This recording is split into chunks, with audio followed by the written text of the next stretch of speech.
I'm Jana May Cartagena, a college student from MSU General Santos City, and I'm here to testify how God worked in my life. So, when I was in high school, really di ko balaan kung ano purpose ko sa kabuhi, or I feel that I'm not accepted by my family, and kanang wala lang, happy-go-lucky, kung di ng friends mo, dito ka, and you find acceptance on your friends, kay wala mo to siya na-feel sa pamilya mo. So, amo to nang ma-involve ko sa bad influencer nga friends, ana. Tapos, magupod-upod ko sa ilang, masigidin silang makadto, and amo tong life ko sa to. Until I go to college, and dito gid ng even though nga naga-church ko sa high school ko, but still nang Christian ka lang, or good ka lang, or buot ka lang kung Sunday, but still kung weekdays, ang to nang you are living a non-Christian life.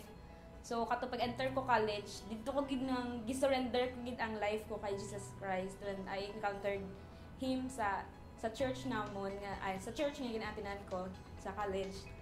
Then dito ko gid nang decide sa sarili ko nga, Lord, nang i-live ko na gid nga life ning kung anong gusto mo nga maging life ko in your will, gid Lord. Nga dito gid nang na-feel ko gid ang presence ni Lord nga nga willing siya gid ang mag-extend sa hand niya nga mag-work within us, and siya gid ang mag-change sa aton nga life.